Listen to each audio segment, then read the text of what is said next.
My name is Kevin Lehane, and I am the screenwriter of this film. I haven't seen this film for, I would say, at least 9 years. Probably more. I caught it on TV a couple of times, and I would sort of watch a few moments, but I haven't seen it in such a long time. Of course, at the time when the film was coming out, and we were doing festivals and stuff like that, I had seen it over and over and over again. I must have seen it about 40 times. This sequence here, this opening sequence with the meteorite coming into land, this was added in post-production. It wasn't in the script. The script sort of opened with the fisherman on the Merry Widow, as the boat was called in my script. And they added this as sort of a title sequence, and I loved it. I remember being shown that in the production office and hearing the music as well, Christian Henson's music, and just feeling like, oh, this is lovely. I remember debating with producers about this sequence. I didn't think we needed it. And there were a couple of other producers on the film who said that if this is not in the film, we are not backing it. They were so sold on it. But I felt like when we were dealing with money issues and we needed to sort of use every single penny that we could to get the best film on screen, that this sequence was extraneous. You didn't need it. And that it would be much better to ring fence everything that goes on in the pub and all of the main characters and what they're dealing with. But I was overruled on that, and this was a very expensive sequence, and then it was heavily, heavily compromised because of the lack of money and bad weather that we had at the time. And of course they couldn't take the boat out of the harbour because of bad weather, and the insurance being so bad. So when I look at this, I just think it's such a compromised version of what I wrote that I don't think it's 100% necessary. And it has no bearing on the rest of the plot. So it was necessary for me in the script to sort of hook people. You only get about 1 or 2 pages to bring people in. But I think once you're making a film, the audience is not going to get up and walk out in the middle of it. That rarely happens. So once they've committed to watching the film, you have them. Just, you don't need these sequences. And I was arguing as well with them. It's like Tremors doesn't begin this way. Predator doesn't begin this way. You don't need to open with a big kill. But that didn't happen. So this is my least favourite sequence in the film, and it has nothing to do with the performances. And I know everybody worked hard on it, but I feel like I wish we had more of what was necessary later on in the film to deliver more on the concept of drunk people fighting aliens. Jeff Dick Smith. I was one of the 48 producers on the film, and I gotta say, when I read the script, I thought to myself, oh my God, this is a great script. This is the script. This is what we gotta do. And I said to my business partner at the time, we're no longer working together, but I said to him, check this out, read the first page and tell me this isn't a gold smash movie. We went bust after the movie, but it's the movies, baby. Happy, happy times. Opening titles, grabbers. I watched Tremors an awful lot to stay within the right mindset while I was writing this.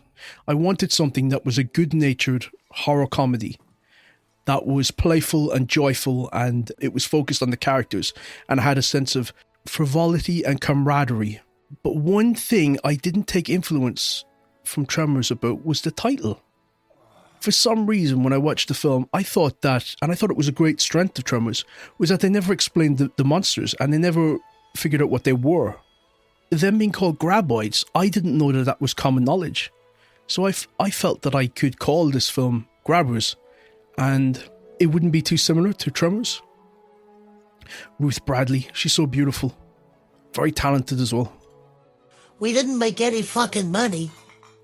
My producing partner, he blew his fucking brains out, if you can believe it. He blew his brains out when he saw the finished film. He was distraught. But, that's the movies, baby. Now you see all of the young people on the island leaving.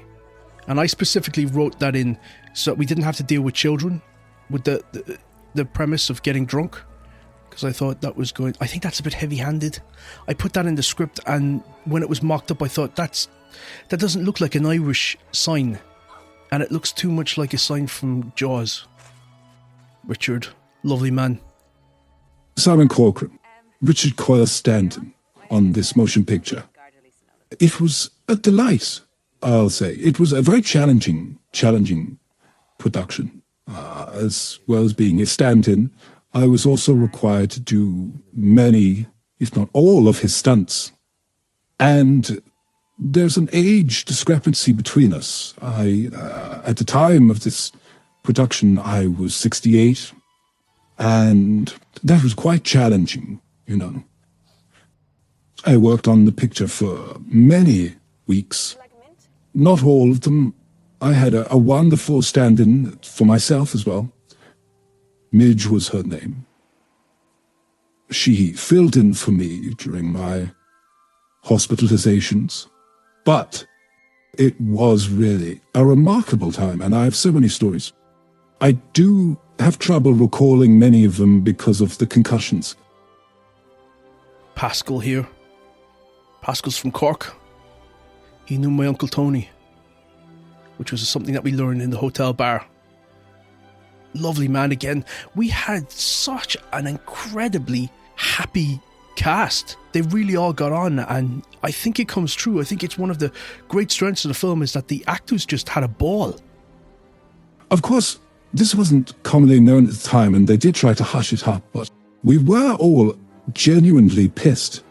And it wasn't just, you know, during the scenes. It was throughout the day. I've never been on a picture like it. There was a lot of gin. Lots of gin. So there was a lot of tears. And the porter cabins, you couldn't get near them. There was a queue constantly for the porter cabins. People were in there and they were throwing up. And they were fornicating because everybody was fraternizing. And there were people in there trying to top themselves. That happened as well. There was a producer on the film who did try to shoot himself. Many times after most takes. Thankfully, it was a prop gun, but he didn't know that. And he kept trying to do it. And eventually everybody got so tired of it, they just said let him play with it. Because it was more of a stress reliever than anything, you know, trying to like squeeze a stress ball. I remember writing this scene. You know, when you're writing a script, you're trying to convince yourself that you have something. And all these scenes that I would write, they kept me going. I think I wrote the script in about 6 weeks.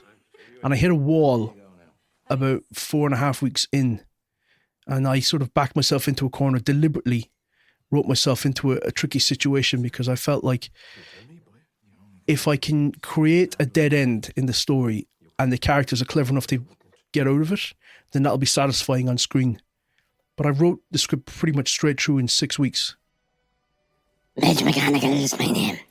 I was a stand-in for Simon, and I was also the wrangler of the alcoholics on the production. And that's what we affectionately called the extras in the film, because we wanted to go for verisimilitude. That was something that the director, he drummed into all of us. He wanted absolute authenticity. So we casually referred to them as the alcoholics. And I thought, you know, a great way to bring some authenticity into the production would be to just round up as many alcoholics as we could. These were people now that they were suspected to be heavy drinkers. They weren't exactly what you would call scientific alcoholics, but they were casual drunkards. They would drink themselves onto the fucking table, and there was nothing you could do about it. Like, we couldn't stop them once they had a sup of anything. They'd be gone. Be up in the morning and they'd be just scuttled. And I thought, you know, should you God love us, like, should we all have our complaints, we all have stuff going on, like, and you gotta do your best in this world. That's what I says anyway. So I was trying to round them all up and give them a job. And they were very happy as well. You know, they were delighted, you know, to be out of the rain. And of course, that was another thing as well, is that it was pissing down all the time. And we manufactured that rain as well as it actually happened. So it was really a bollocks of a production. We rehearsed for about a week before we started shooting.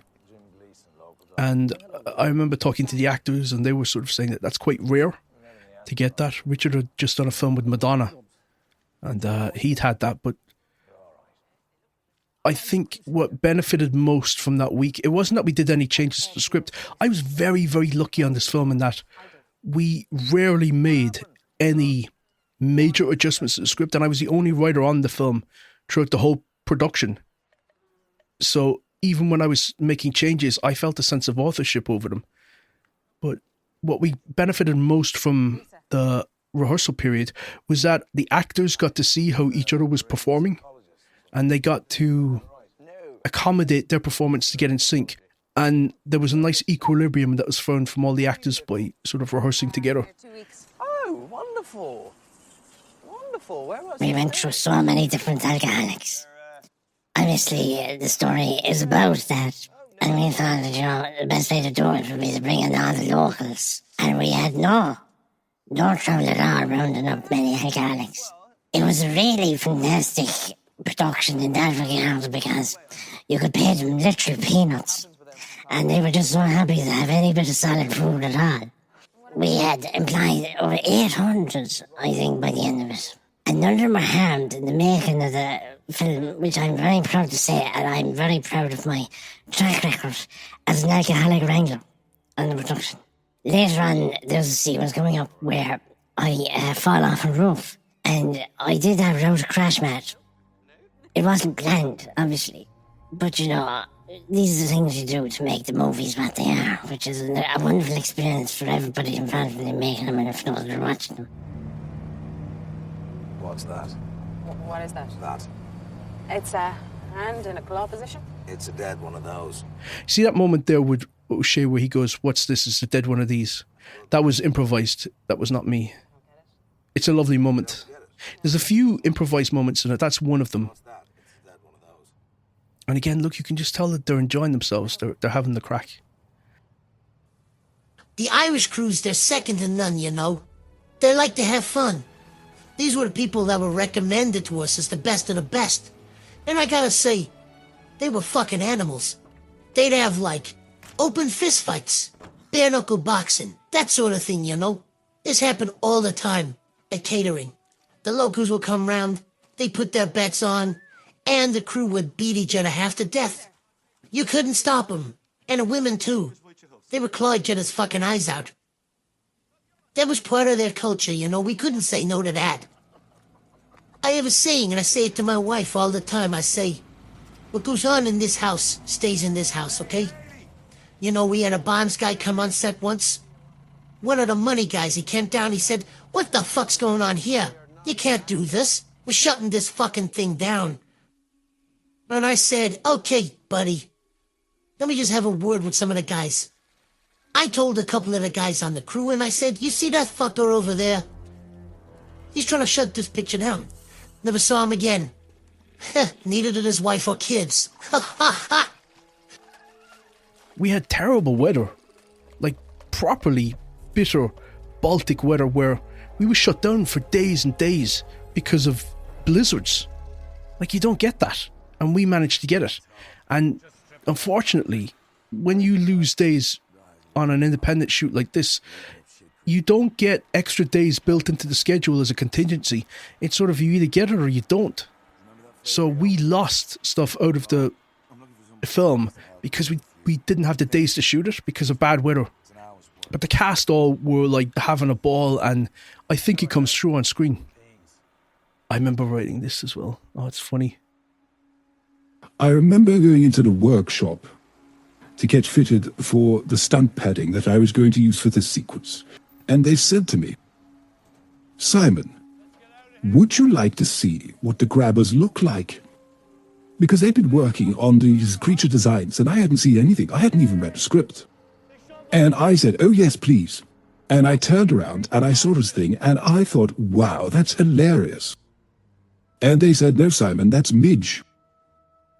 Now, in my defense, Midge was wearing a duffel coat, so it was very hard to make out what it was. And she's a woman of smaller stature, so she looked a little bit like Paddington Bear. And I thought that made perfect sense. Grabbers, little hands, snatching away at your ghoulies. Of course, Midge herself she took that quite poorly. But she's a very unusual looking woman. And later that day, we were doing this stunt coming up where, for some reason, I was asked not to perform the stunt for Richard, but for this other character called Cooney. And Cooney was to be murdered. He was to be pulled along the beach by this creature. And Midge said, I'll handle the dune buggy, because she was the one that had rented it. She knew everybody in the town, and everybody was afraid of her for some reason. And I was being attached to this dune buggy with a rope. Because, you see, the grabber was going to pull me into the sea and drown me. And that wasn't what was going to happen, of course. We were just going to pull me along towards the beach. And I was all padded up, so it was all fine. And as I recall, they originally wanted to tie the rope around my neck.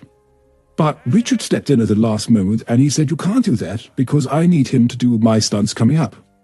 And after a lot of debate, back and forth, back and forth, back and forth, they agreed to tie it around my legs. And I was very happy about that. Midge was very keen to get going.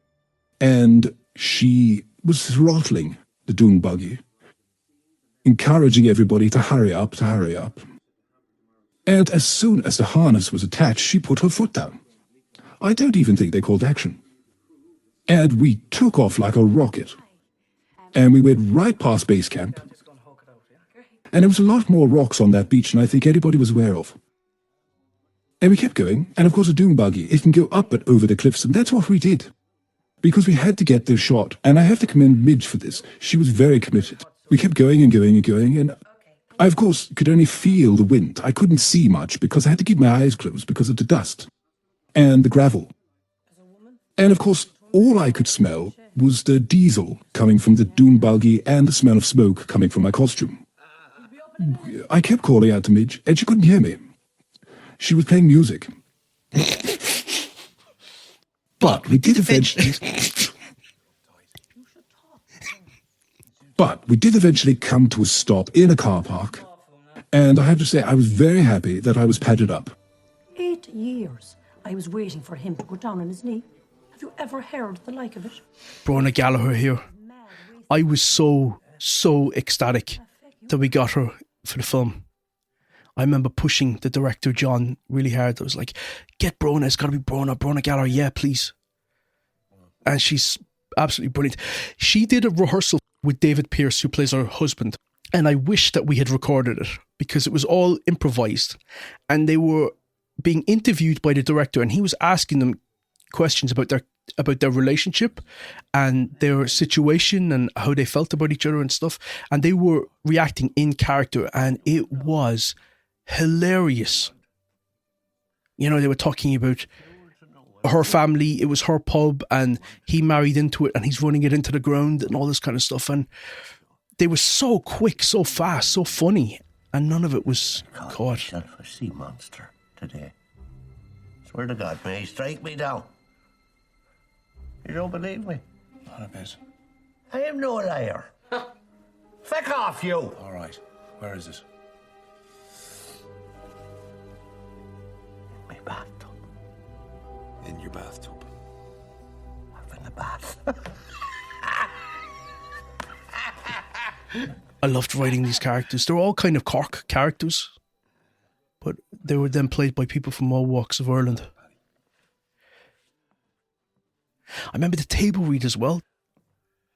Just to hear people laughing about stuff that was not going to be in the film, like my stage directions. They had to keep stopping in order to compose themselves to continue to read. You know, you write these things in a vacuum.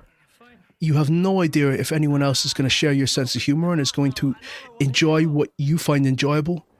So to actually hear people reading it out loud and for them to be just cracking up, it was so gratifying. So in this sequence here, on the TV was meant to be the scene from Tremors where the doctor and his wife are killed and the car is pulled under the ground. We couldn't get the licensing for it. There comes one of them now. Here he comes now. Irene! Irene! What? Someone's at the door. I'm not dressed. All right. All right. That better not be Paddy and a stinking lobster. He's being used as a lure. So I beat out as well the life cycle of the creatures. And I thought nature is so fantastical, but it's all rooted in something that is tangible and you can believe in. So I started adopting elements from other creatures, like those fish that can crawl on land. And I wanted these to be aquatic creatures. And I thought, well, they can only come on land when it's raining. And I thought, oh, that's good, because werewolves come out when there's a full moon. Vampires come out when the sun goes down. And these grabbers only come out when it's raining. And I thought that's a nice extra element to the mythology and the character of these creatures. They lay their eggs in the sand on a beach, like the way turtles would. They come on land to lay the eggs. They begin as these tadpole-like creatures and then evolve into the full-size king grabber that we see.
There we go.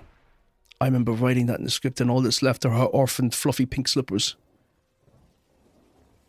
This pub now is a house. It was abandoned at the time that we were shooting there. So the outside was as you see it, but the inside was just derelict. And it's a really nice looking house now. White with lots of plants outside. The funny thing is as well is that pretty much all of what you see in the film is all located right around the pub. So the doctor's surgery office was 20 feet over the courtyard. Smith's laboratory was 100 feet, down the pier. So base camp, when we were set up at I can't remember the name of the hotel now, but you drive down to set and you could just walk between all the different locations that we were going to shoot in. So it was very convenient in that regard. But it was necessary as well because we had no time. I hope you're not driving. I remember, again, writing this and feeling quite pleased with myself because I think she says, you're riding a horse while intoxicated. And he's like, yeah, so the horse is sober. And, you're right. I wrote the thing in sequence. So, I started at the beginning and I wrote all the way through. And I would just keep building more and more scenes that I really liked. And then they impelled me to keep going and to make sure that, you can't stop. Now you've got all this good material. This is good stuff. And it felt like, up until that point, my favourite thing that I'd ever written. That string's gone straight to my head. Do you get this drunk every night? Well, just high days and holidays. Let's get you to bed. Now you're talking.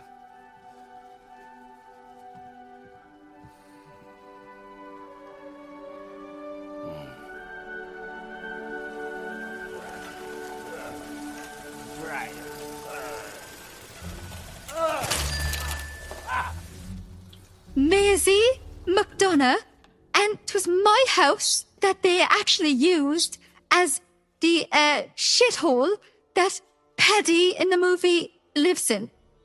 €85 a day is what they were going to pay me. And I said, oh, that's grand. Yeah, you can do that. A few hours is all they needed it for. I was delighted. I was absolutely over the moon until I saw the state of the place that they put up on screen. That was not the way my house looks at all. They turned it into a pigsty. I don't live like that. So the neighbours then saw that, and I was scandalised, and they've not let me forget it.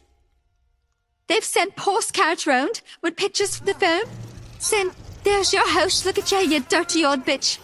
And I called guards. I have to. Many times. I don't know who's doing it, but at least is them that could be doing it. Will I do it again? No, absolutely not. Not a chance. Even if they doubled the money, I wouldn't do it. And they keep showing it on the RT. And I'd written and I complained. I said so many times now, stop putting that shit on the telly because nobody wants to be put up with that. Nobody at all.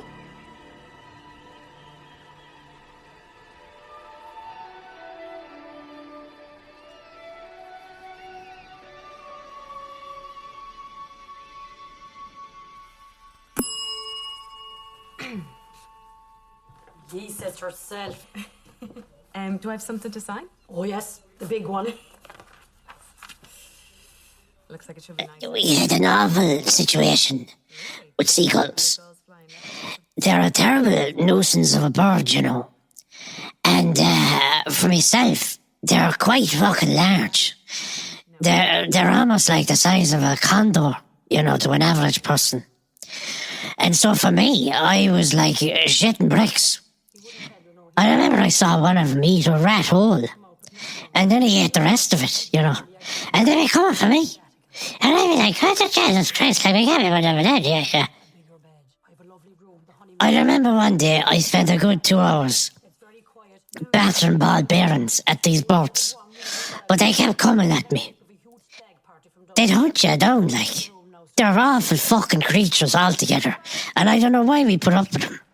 We had to do something about it because these seagulls, they're very territorial. And they would circle overhead, you know. And they would be shitting all day long.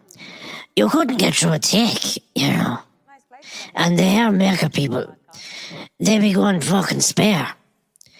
So the continuity girl, she had a breakdown. And people were going mad like they couldn't handle it at all. And there's nothing you could do because we were filming near a harbour. So you're bound to get seagulls, you know. But there'd be hundreds of these birds. So I remember we all went down to the beach and we got buckets and buckets of stones and rocks. And you know, whenever they called cut, we would start firing the stones at the seagulls. But of course, once you scare a seagull, they end up shitting twice as much because it puts the fear of God into them and they just unleash everything. And this stuff will be falling out of the sky like paint. You'll be getting struck, you know, left, right, and centre, battered with stones and with fucking shit.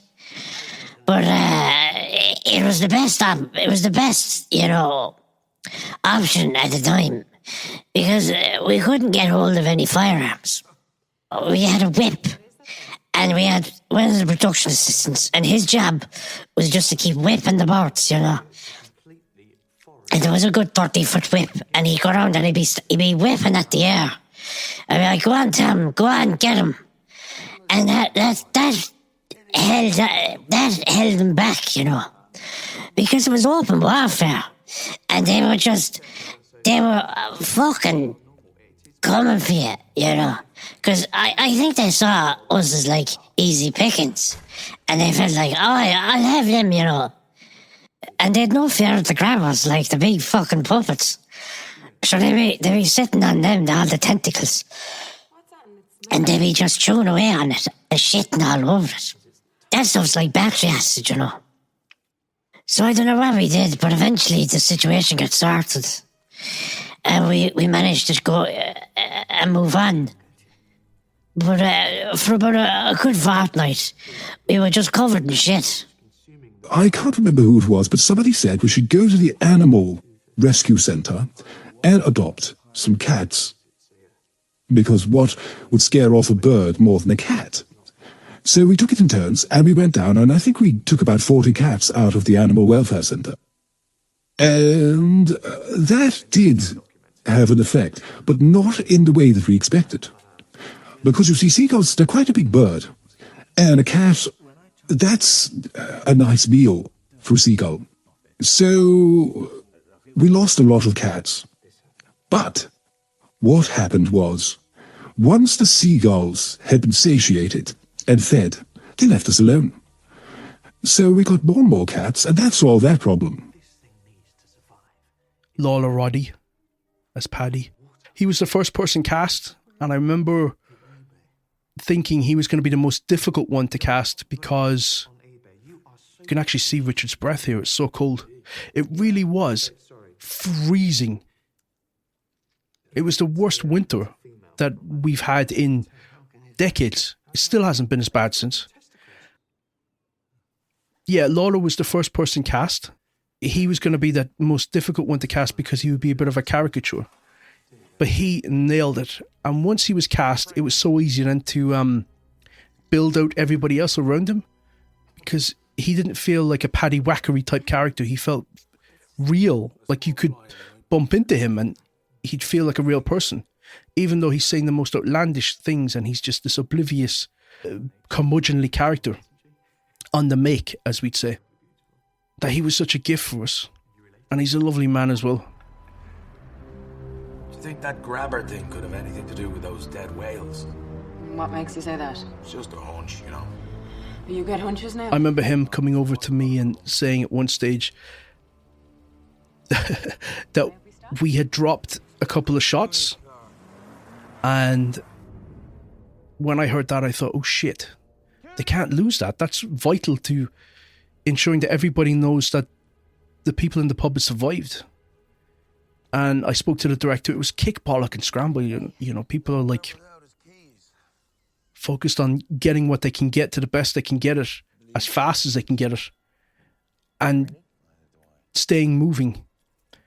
And when I heard what that was, I think it was that we never got any sequence of the islanders in the pub fighting back and surviving the fire, getting outside. And so I had to rewrite on the fly.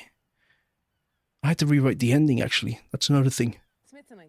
There was lots of stuff that I had to rewrite as we were going. I remember we had a sequence with the car that we couldn't move it because there was two cars. One of them was a dummy car to be smashed up, and the other one was actual, you know, you could turn the engine and drive it off, the police jeeps. And they had put the wrong jeep in position. So to swap it out was going to take about 30 minutes, and we didn't have 30 minutes.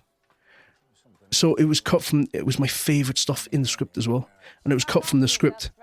And I had to rewrite something on the fly on my phone and hand it to Lisa, and she had to memorise it and then shoot it, like right there in the moment. It works. It's not my favourite thing in the film. It's definitely not what I would have wanted.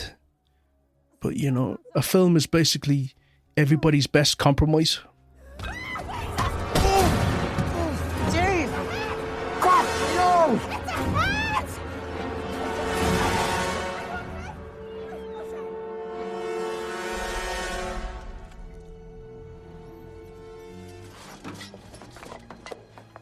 What killed him, Jim? The fact that he's just a head. You bring me someone with a head cold or a headache and I could do something. But you bring me just a head and you're taking the piss. Jesus, they could bury him in a shoebox. Doctor, we need to know. That was the doctor's surgery. But by the time, you know, he was framed against a window, and you could see the beautiful Donegal coast out the window. And I think for whatever reason there was a mistake made, and they had to reshoot it. And when they reshot it, it had gotten dark outside, so they had to move him to the other side of the room, and then it just doesn't look as visual. There was a phone call that was meant to happen in the doctor's surgery there, and we didn't get it. Here's Tig and Irene Murphy's house. Here's where the whales washed up, and we're here. I was hoping it'd show some sort of pattern. It's the letter. It's the letter Z. I wish I had this map. Did you show that thing to anyone else before we saw it? Would have been a nice keepsake. I have a bottle from the film, and I have some coasters, and I have a pool ball for some reason. That's all I have as a keepsake. As well as my memories, of course. Big enough and strong enough to knock a hole in your bathroom wall. Smith said it needs water. This sequence coming up, I do remember this night quite vividly.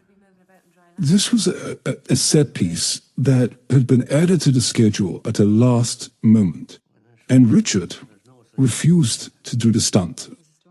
I believe he called it akin to attempted murder. I was then asked to step into his shoes, and I hadn't read the script, so I wasn't aware of what they were intending, but I do remember being flabbergasted at the size of the puppet that had been constructed for the sequence. This is before the production had moved to using visual effects. But this was a full-size puppet created with bike locks and chains, and it was strung together with cable wire and bungee cord. And that was attached then to a crane. If you touched it, it was rock hard. It was actually, iron chains. Solid. I believe they were used to anchor ships. In order to give the illusion of movement, this thing had to be whipped around in order to create the visualization that the tentacles were moving and undulating. And because they were heavy chains, it had to be spun at a fierce force. The crane itself, I believe it had to be bolted down. The director was very keen on getting everything in camera, and of course, one hopes to sell the realism, and the only way to make it real is to actually do it. And in this sequence, I was to be attached to one of the chains, as if the grabber had grabbed me by the ankle. And it was going to whip me around in the air in order to murder me. I was wedged 35 foot into the air, and I was spun quite forcefully. A lot more forcefully than I think anyone expected, especially me. But I remember the roar of the generators. And I was going around and around and around, and I thought, bloody hell, this is going to look great on camera, I have to say. And I kept waiting for them to call action. And of course, it just kept going faster and faster and faster. And I just remember hearing screams. Don't worry, Simon, you're going to be okay. You don't really notice what's happening to your body at that velocity. But I did dislocate both hips. I don't actually remember them calling action. Unfortunately, I blacked out. And I remember waking up, and I was still spinning. That's what I do remember. Everything was a blur. There was all these lights going, and and I was soaking. And I was soaking wet, of course. And the vein machines weren't going. So that was very confounding at the time. I do remember that. And I tried to call out, and I was saying, anybody there? Anybody? Hello, can anybody turn off this thing? But of course I couldn't get the words out. The noise of the generators going and the clanging of the crane, no one could hear me. No one. And of course everybody had fled the set. And that was another thing which I wasn't aware of, because I couldn't see anything. It was all going by so fast. It was like being in a car crash. And it just kept going. Of course, everybody on the set had fled because they were afraid they were going to get killed. That I was going to come flying off this thing and hit one of them. And of course, that could have happened. Very well could have happened. But, these are things we do. I believe it was cut because the footage was unusable. So that was a terrible disappointment. And of course, after that, we used visual effects. I had the most blessed experience. We didn't make any fundamental changes to the script until we were in the last stretch of pre-production.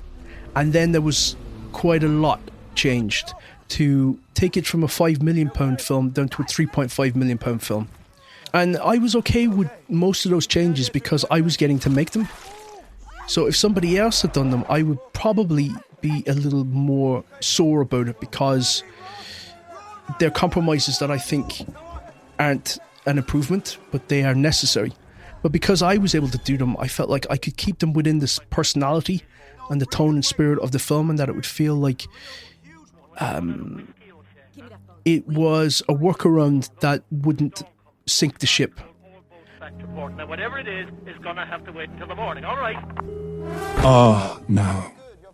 This is a sequence that I haven't revisited since we filmed it.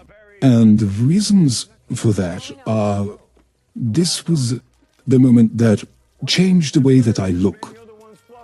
I was tasked with stepping in for Richard, and it was for a sequence where the grabber that was located on the laboratory table was to leap up and attach itself to Richard's face.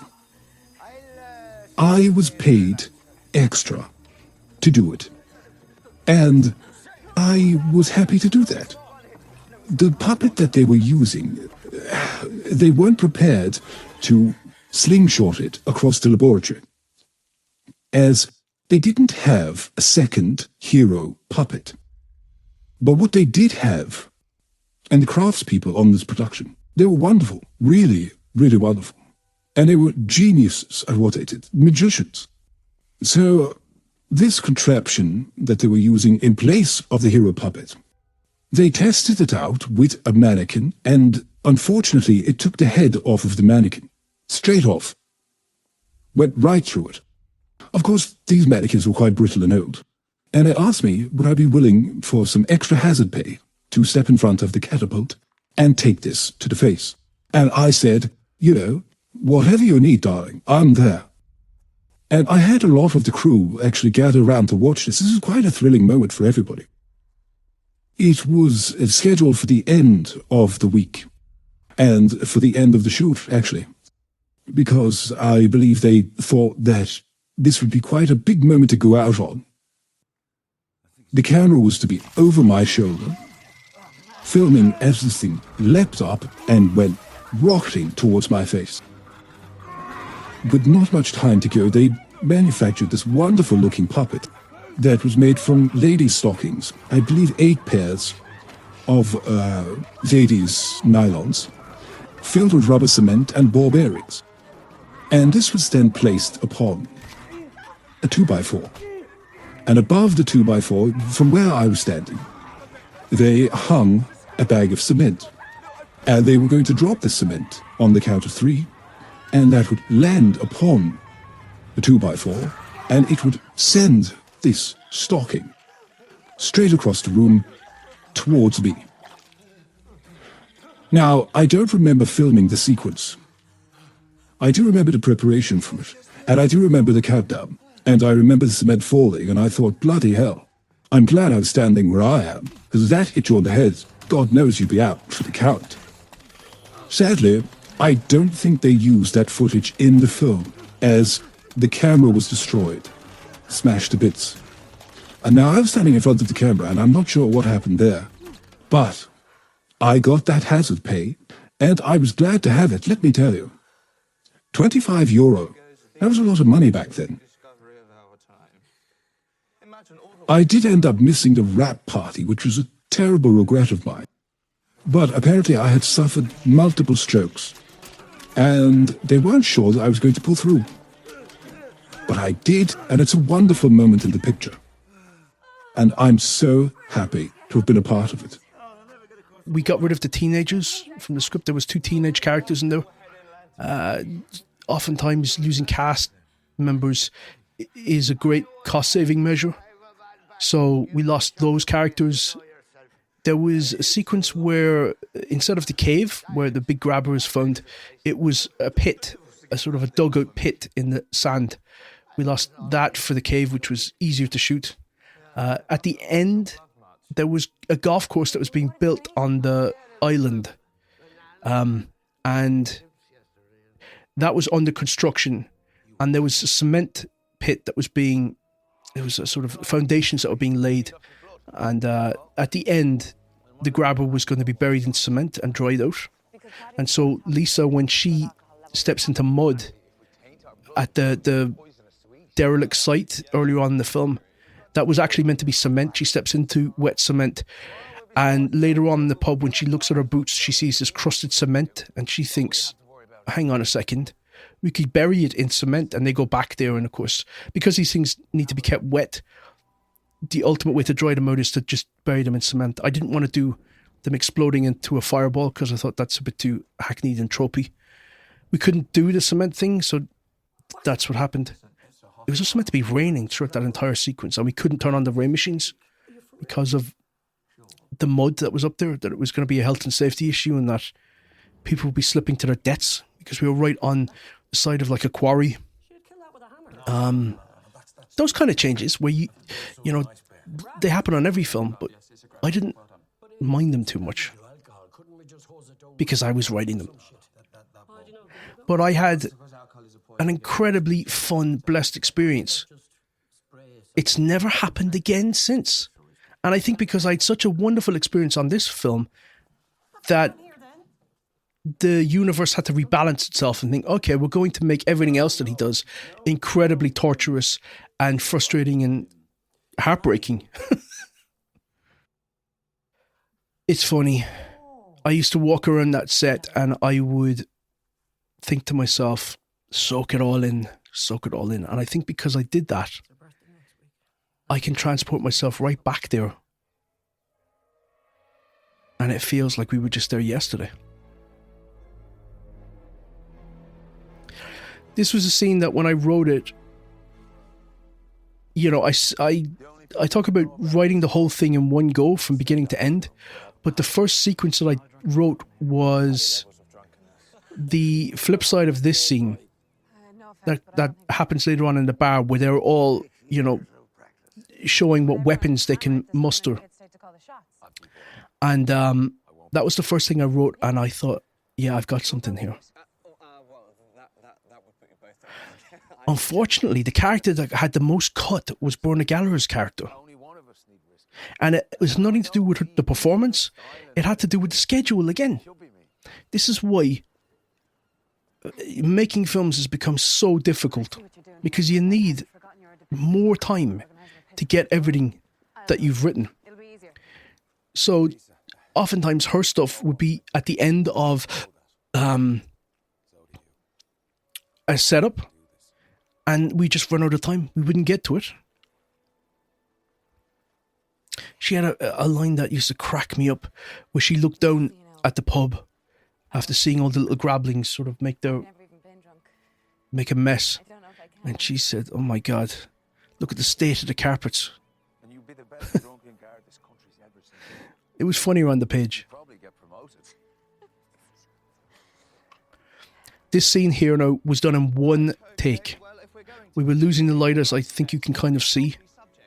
It had been cut down from about 5 pages to 2.5. In fact, for the majority of the film, it was about 3 takes. John used to do this thing, John the director. He would shoot one as scripted, the second one would be heavily improvised, and the third one would be back to the script. And they would pull in anything that they'd improvised. I remember the first edit of the film actually used an awful lot more of the improvised scenes. And one of the people from the UKFC said, put back what was on the script. Because that's what we wanted, that's what we backed. And so they had to do that. That's very gratifying, isn't it? That the producers said, no. Stick to the script. The script is what we liked. I remember it. This line here, a bird never flew on one wing. I remember Lawler coming up to me and saying, I love the dialogue. And that was a line that my granddad used to say. And I said to Lawler, oh, thanks. That was all me. But it wasn't. I just borrowed it from my granddad. A bird never flew on one wing.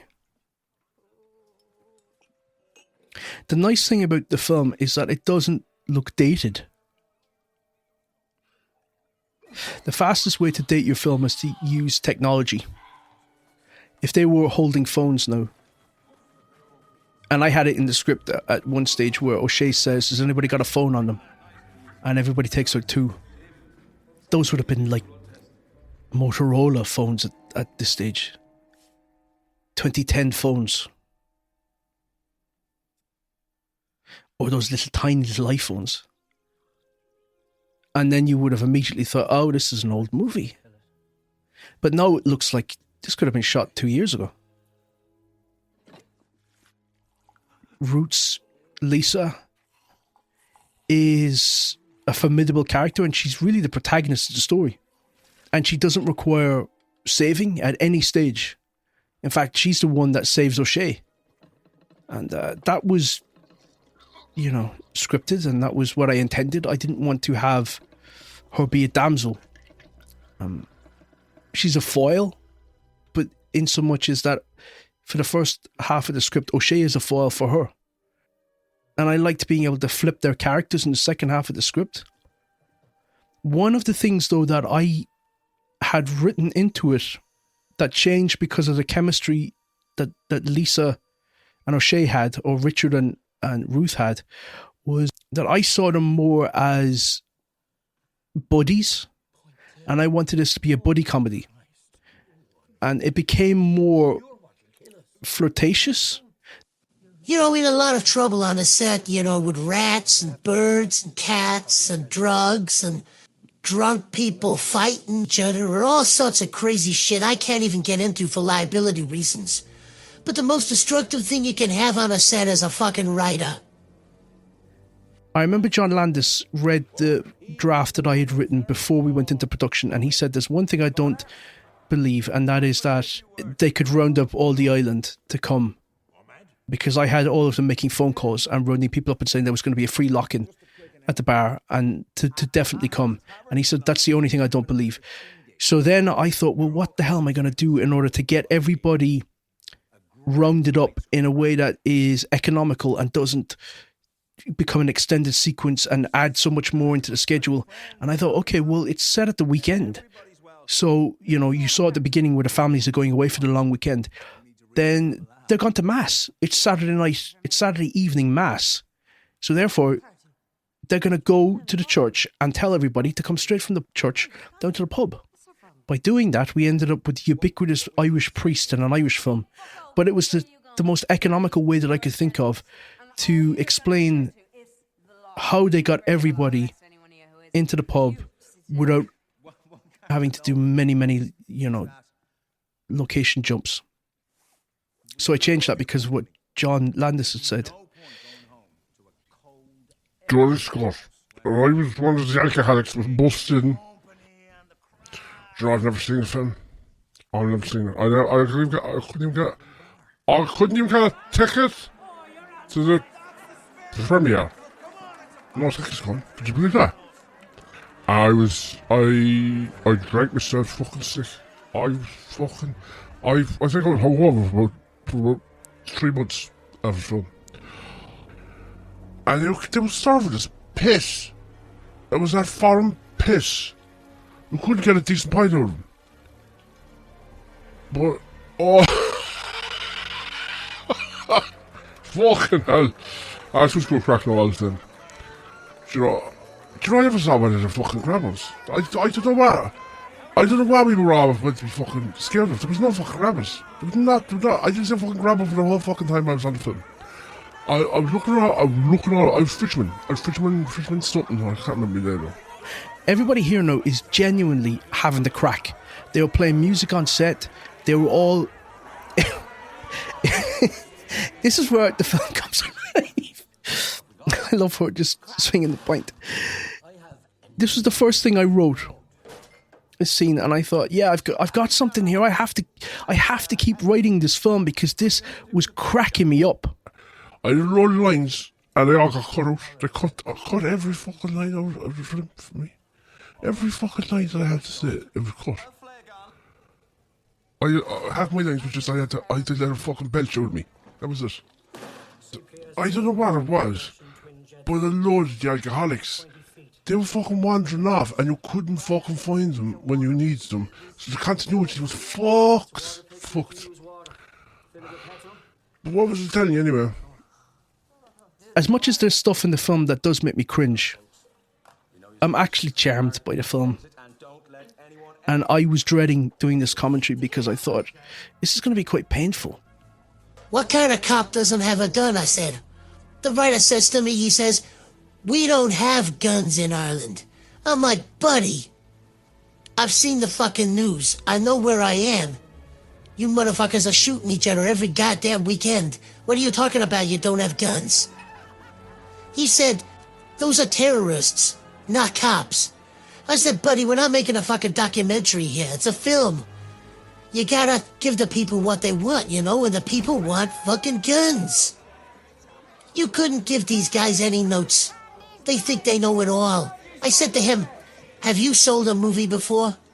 No, you've not. So shut up and sit down.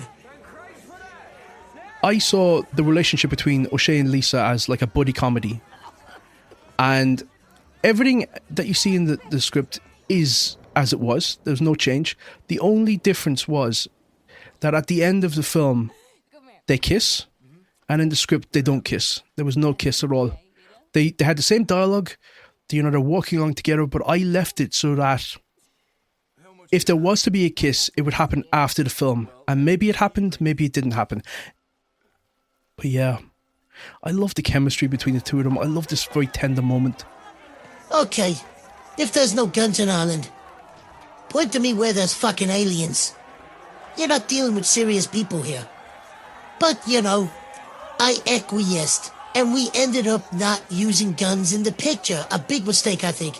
We would have added about 50 million to the box office if everybody had a fucking gun. You could take that to the bank. Unfortunately, I can't go into a bank anymore. My credit's through the fucking floor because of this.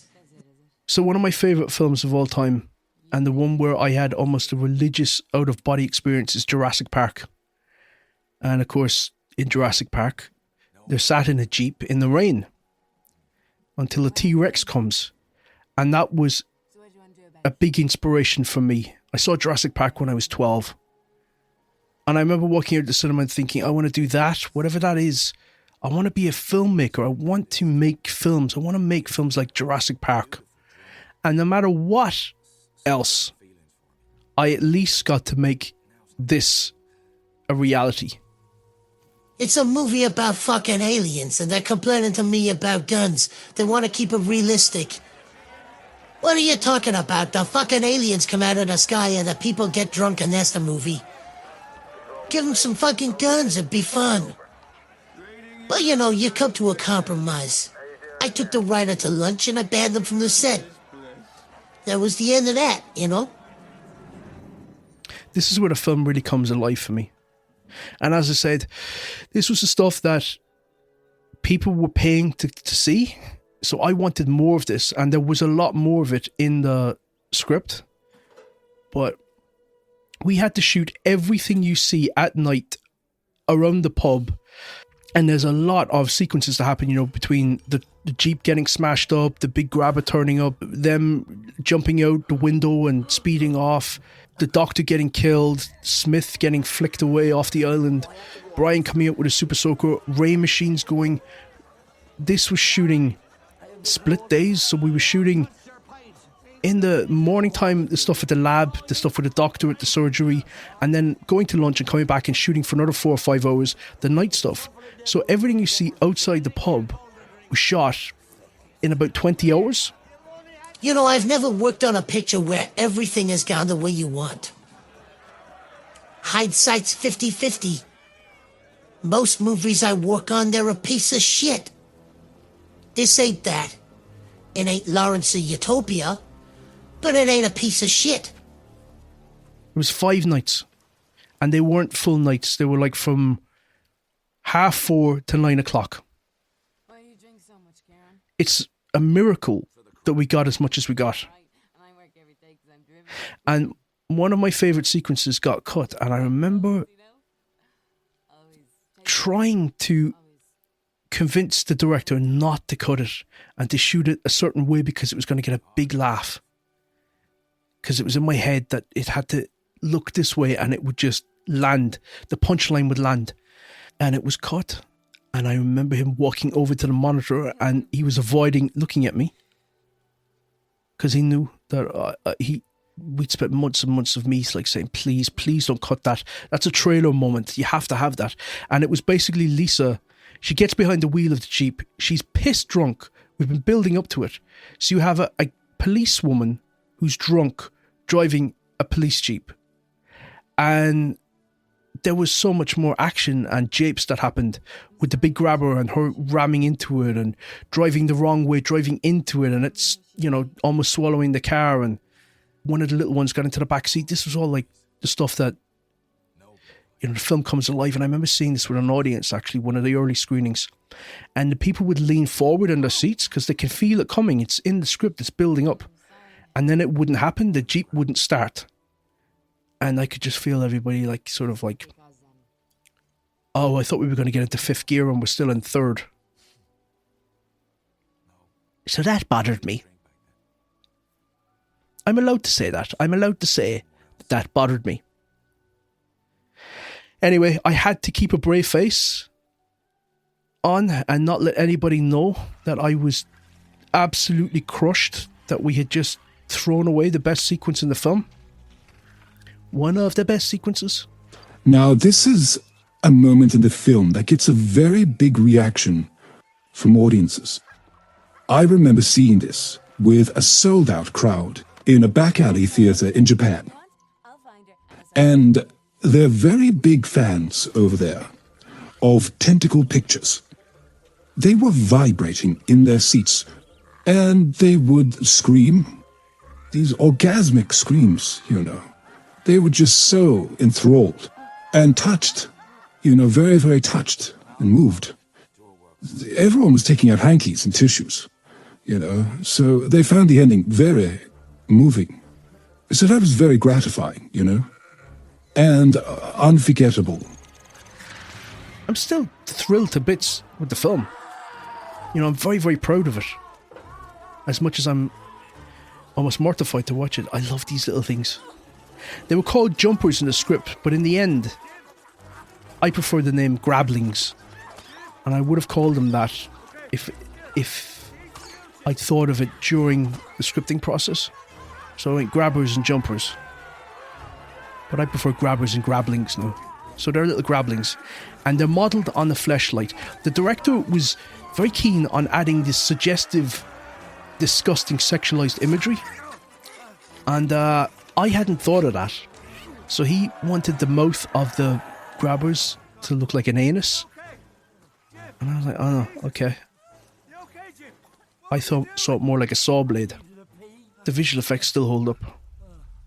Now, you gotta remember, it's probably about -3, and none of the actors are in wetsuits. And this is heavy, heavy rain. And it's bucketing down on top of them. And we have to lightly towel them down, and they gotta go again. And again, and again. It was miserable. Yet everybody was still having the crack. It looks so cool, actually. I think I described it as like a spaghetti slinky. So this sequence here, where she's banging on the steering wheel and freaking out, that's all a compromise. And I hate it. I hate it. I hate it because she would not be that freaked out. She'd be much more... Well, the way that I wrote her is that she's overly confident because she's drunk. And she's like... He's like, get us out of here. And she's like, oh, okay. And then she drives backwards into the creature.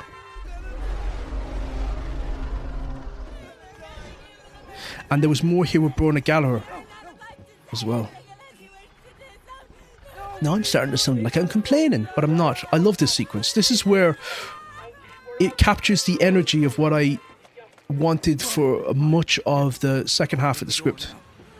Although I kind of like tried to modify it so that it didn't become overbearing and you didn't feel like this was bedlam and screamy. I don't like that in horror films. There's two things I don't like in horror films. One is when characters are always arguing with each other. I find that incredibly forced and unnecessary, and it's sort of like a lazy way to create conflict. So there's nobody in that. There's nothing like that in Grabbers where everybody gets leery and aggressive and like, you should have said blah blah blah. They're all much more communicative, sensible, empathetic, and just decent people that it's like, I get you, okay, right, fuck, okay, well, let's figure this out. That makes me root for everybody. Whereas if they're at each other's throats, I just think, fuck off, I'll die, just die, I'm sick of you.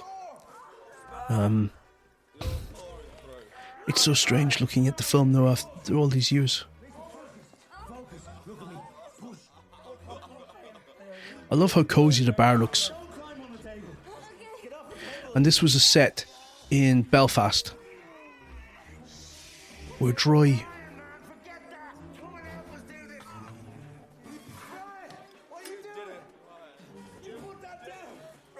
And O'Shea, you know, he has a drink issue. And he'd love now to just drown his sorrows. That's what he's been doing. But instead, he's going to literally step up. He's been doing his best. He's been keeping people going. I like when characters are in direct conflict with the concept. So this is where everybody has to get drunk to survive. But he has to get sober to survive and to keep everybody alive. So it's about him finding himself again, because he's dealing with a blow to his ego and a broken heart. And he just doesn't feel like he's got a purpose anymore, and he doesn't know really that he's got it. And he's tested. And then the same thing happens to Lisa, where she feels like she's never good enough. She's inadequate. And then when she just makes all these mistakes, and it's fine. And she doesn't lose sight of who she is, that she's actually more than her achievements and her accomplishments.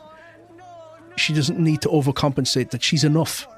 And that she can, you know, be messy and let her hair down and be a screw up. It's not going to define her. And I wanted that in there as a counterpoint, because I didn't want this to feel like I was commenting on drink culture and saying drink is bad. Anyhow, for this sequence, I had just been discharged from hospital. I can't remember who discharged me because I was still comatose. But I remember coming onto set and I had a wheelchair, which was lovely. You know, usually on a film set, you're just standing around and there's a lot of waiting, you know. So to have a wheelchair, it was marvellous. And when I wheeled onto set, I saw that they were setting up a trebuchet. And a trebuchet, for anyone out there who doesn't know what that is, it's like a military slingshot. You know, they would have used it now in the Roman times. And it would send a projectile over the battlefield, usually a rotting carcass or some sort of flaming ball of fat. And I thought, wow, where'd they get that from? But of course they'd manufactured it from an old burned-out car, some shopping trolleys at a swing set. And they said, okay, Simon, we're ready for you. We just need you to sit here in this trebuchet, and we're going to launch you over the harbour and into the sea. We have the Coast Guard alerted, so they're expecting you.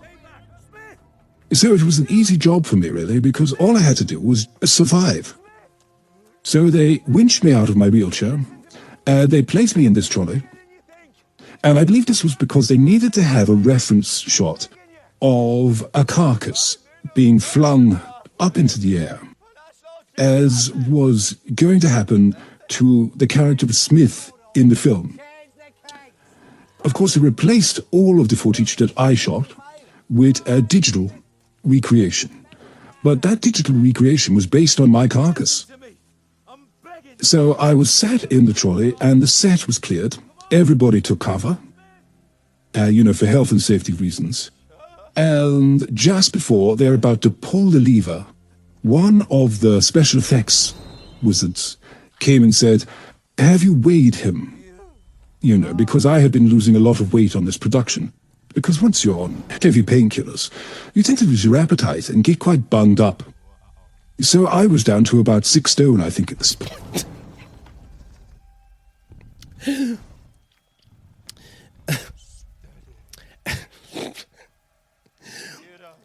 And it had been counterweighted for somebody who weighed double that. So they...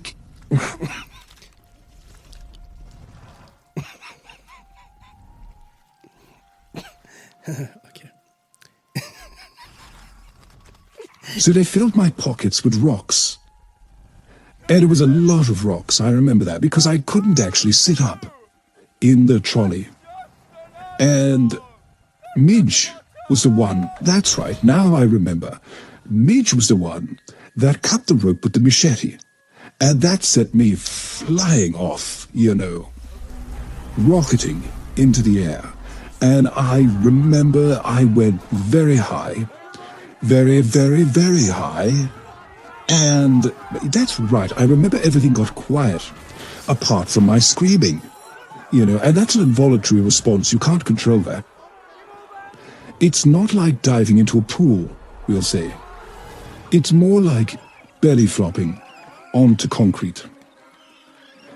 They did give me a life jacket, which was nice of them. And I had to blow into it. But of course, with a collapsed lung, that's quite hard to do.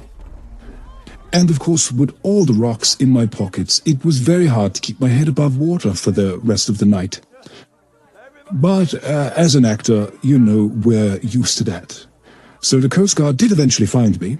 I remember the sun was coming up, and I had hypothermia. But we ended up being able to use that shot twice in the picture. Once as reference footage for the carcass, and the other for the meteorite crashing into the ocean at night. So everybody was happy, and I got to stay in hospital some more.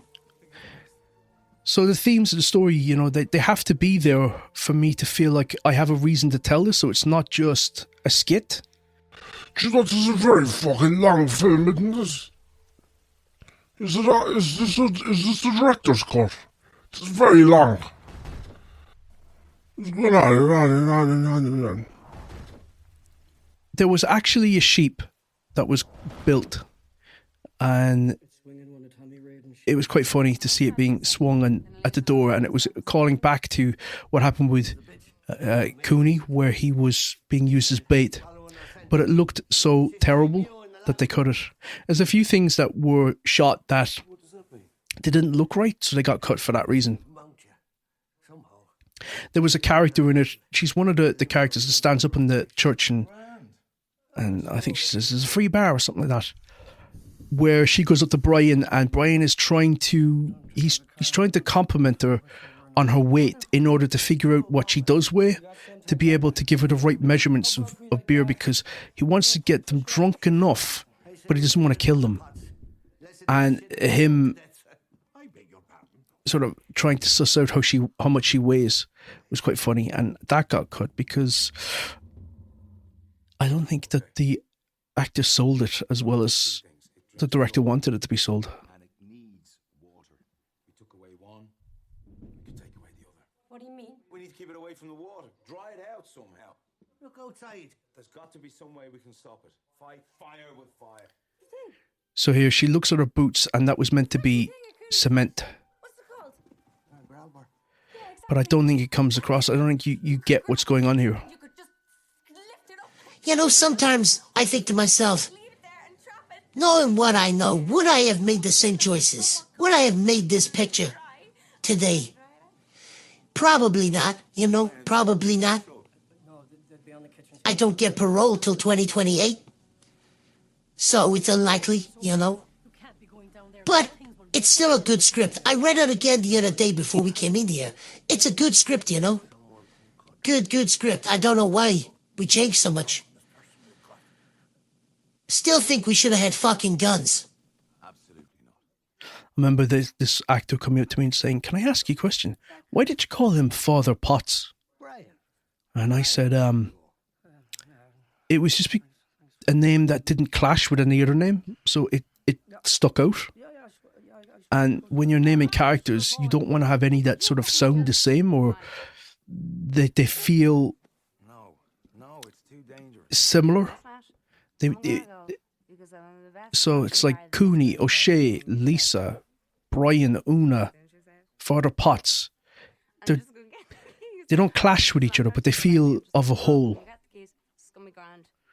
So I don't think he was happy with that answer, but that was genuinely the reason. I just felt like it was distinctive enough, it would do.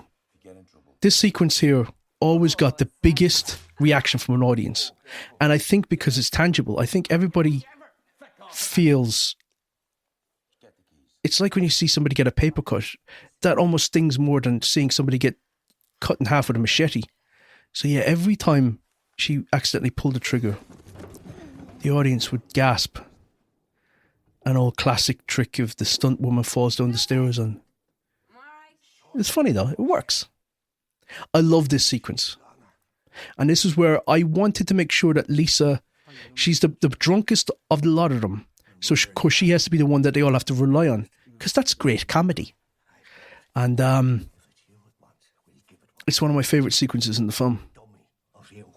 Dress it up as bait and confuse the shade clean out of it. How did we make a dummy? Improvise. Of course, this is harkening back to Gremlins, where Phoebe Cates is dealing with all the gremlins in the bar. We don't see what happens to them, but what was in the script is that the islanders upstairs, that's their battle. They have to deal with all these guys. They have to beat the shit out of them with pool cues and, you know, golf clubs and bike locks and stuff.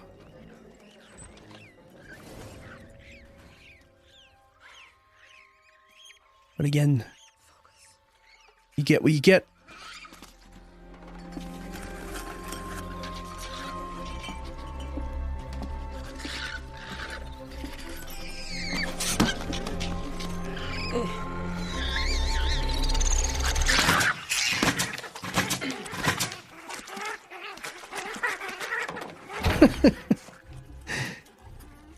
That was in the script. This was an Irish song that was meant to play. It was something like Galway Girl or something like that. And they couldn't get the rights to it, so I don't know what shit they're playing on the jukebox. So you see the beginnings here of the Islanders sort of tooling up. And then you never see the payoff of that. That's not sloppy screenwriting, let me assure you. That is sloppy production.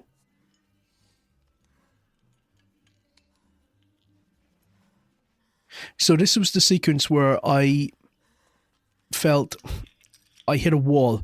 I wrote myself into a corner where I felt like there's no way they're going to survive this. They have all gathered in one location and now the place is on fire. How are they going to get out of it? And I took about a week to 10 days, I think, where I downed pens and I just kept thinking about it, and thinking. What am I going to do? I knew that we had to get to this point, but I did not know how we were going to get out of it. Brona had a lot more from this moment on that we didn't get, unfortunately. I'm sure. I remember writing that and I couldn't believe they actually did it. This is one of the great joys of being a writer. There are very few, let me tell you.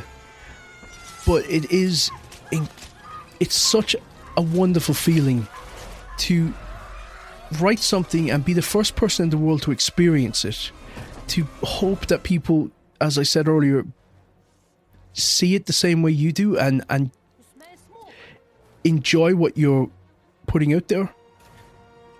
So when you see that people have gone through all this effort to render what I wrote, to take my imagination and put it on the screen, it's magical. You just feel like, I cannot believe, what a gift. That's the stuff that you just keep chasing as a writer. It's like, I'd love to see that again. Just love to see something I wrote. Yeah, see, they were making... Oh, that's right, they were making a dummy to distract it. And that they did actually follow through with that. But we don't actually see them follow through with it.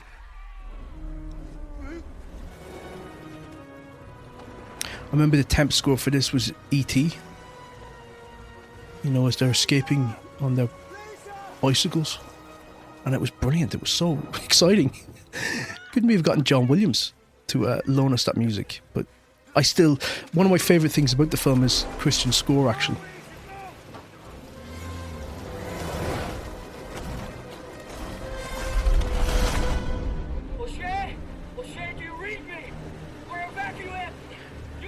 When I look at it now, I wonder whether we would even want to cut back to the pub.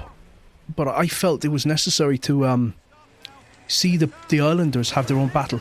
So it was meant to be still raining through all of this.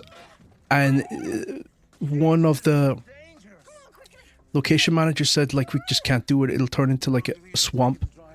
And with crews lugging equipment and lights and stuff and the camera and stuff, it's too dangerous. And we shot this, we had a break over Christmas, so we shot up until, I think we started production in November, and we shot up until December 20th. Blizzard hit, we lost a few days at the end of the schedule, and we had a break built in. It looks great though, the set.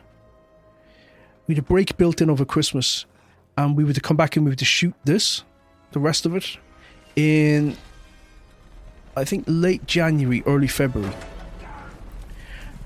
And I had written the stuntman, I'm jumping all over the place now, the stuntman that just did that scene, a sequence, that jump. I remember, you know, you're when you're a writer, you're really just like wandering all over the set. And I said to the stuntman, what have you been up to? Like, what stunts have you done? His supervisor said, here, show him your chest. And he lifted up his chest. This guy's ripped now. He's like a fucking Muay Thai guy. And his chest was just black.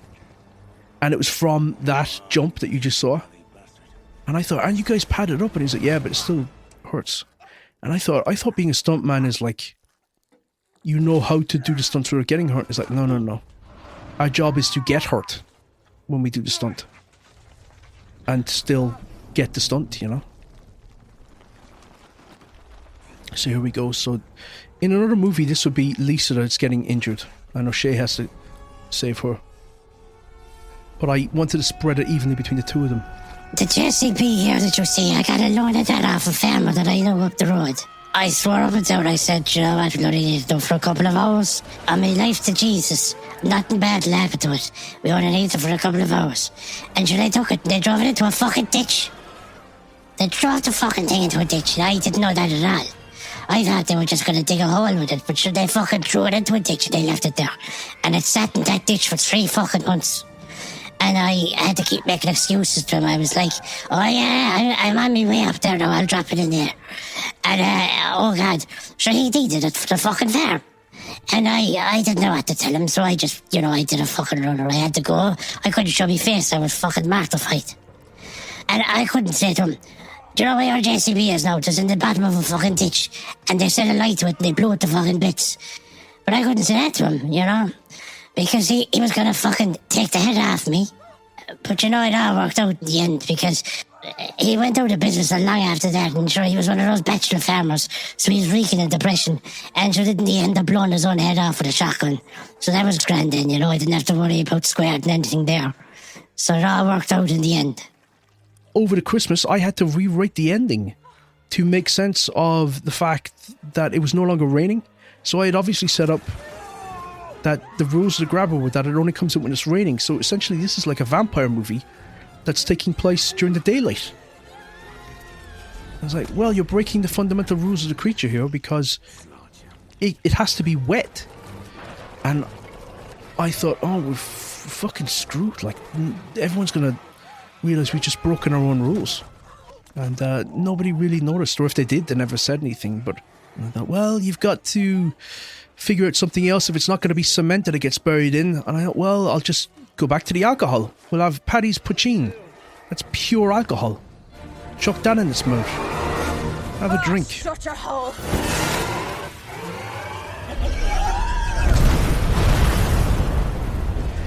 And the other thing I had to do over this Christmas break is I had to come up with some sort of kiss-off line, because now they were going to blow it up. So I needed to come up with my smile, you son of a bitch line. And I thought, Jesus, that's hard. There's so many kiss-off lines. What's going to be one that feels distinctly Irish and doesn't call attention to itself? It doesn't feel like it's knowing or winking. And ass shut your hole felt like, yeah, she would say that. A lot of crossfades. And this is a scene that I wrote because Laura came up to me and said, we didn't get the moment where the Islanders are fighting off the Grablings. And I thought, oh shit, okay, well then I'll write some sort of fix. And this was shot by the second unit guy. And I like it. It's a reconciliation between the two characters that had, you know, the most scenes bashing heads. But I still think we needed a moment with the Islanders fighting off the Grablings, because where are they? Where are the Grablings? I had them bashing all their heads in. This scene is as written, aside from the kiss. Now, imagine the film playing it without the kiss. Would it have been better? I think it would have felt more refreshing. Because you think they're two best mates. They know see each other on a different level. They have respect for each other. They like each other. They're going to become a great partnership. Adding the kiss felt to me like I didn't set that up to happen. And it feels like a leap. It's a very passionate kiss. Very fucking passionate. You almost feel embarrassed to be watching it. It's like, Jesus. He's really going for it. I don't know. I winced. I was like, oh God, a kiss, guys. I don't know. I would have loved for them to just be buddies. Can't they be buddies? And then you can suggest that they end up in a relationship. Maybe they do, maybe they don't. But for once, I'd love to see a guy and a girl be best mates. That was my intention. And all these forces that be said, no, it's got to end with a kiss. We got to have an explosion. It's got to end with a kiss. We got to have the ship at the beginning, or the boat at the beginning. Ah, well. And then this was added in as well. Although this was also in my script, so I had suggested that the Grablings, they had little chicken feet. I remember in my script they were like tadpoles, the reverse of a tadpole. They had legs that then fell off. And so you saw footprints heading to the water, and then the water washed away the footprints. This works as well, I suppose. It's cleaner. And of course, this setup, Grabbers 2. Can't wait for that. There he is. Look at him. Tracy and Kate. I had such a great experience with them. Martina. Brilliant. Those are the American guys. So, God, this was a trip for me. Grabbers came out 10 years ago to the day in the US. It's a lovely little film. I'm proud that it exists and that my name is attached to it. It had an awful struggle to get there. I now know how difficult it is to get anything made. Listen, thanks a million for listening to me waffle on by myself on this commentary. We've had some special guests pop up. People that worked on the film. Allegedly. I hope you've enjoyed the contributions from them as well. I certainly have. So this was Grabbers, and I can't wait for Grabbers 2. Take care, everybody, and here's to the next 10 years, whatever they may be. And thanks for listening.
And here is a clip from the lads' latest Mini Bits bonus show. The full episode, plus 80 more, are available on their Patreon. See ya, Mossy. I gotta go in and record another one of these fucking mini bits. Oh, yes, this is all it is. I know.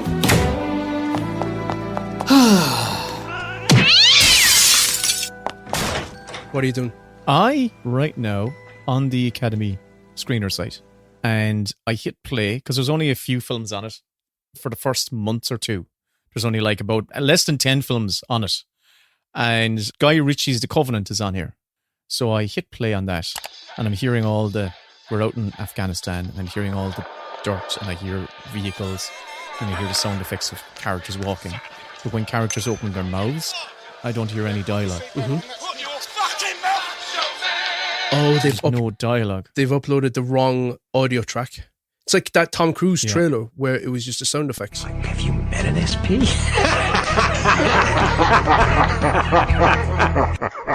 Yeah, and this film's been up on the screen site for a few weeks now, and they still have the wrong one here. Well, I tell you what films are actually up there for all Academy members to see, and to see what they've put up there. But first of all, let's just throw to our theme. And I have to say, the feedback from my thank you ballad was quite fierce. The power of Christ compels you! So I asked Mossy, who is a friend of my dad's at the quiz, sing us a theme tune. Oh. So over to Mossy. Hit the cards. I'm fine, I'll get it done in one take.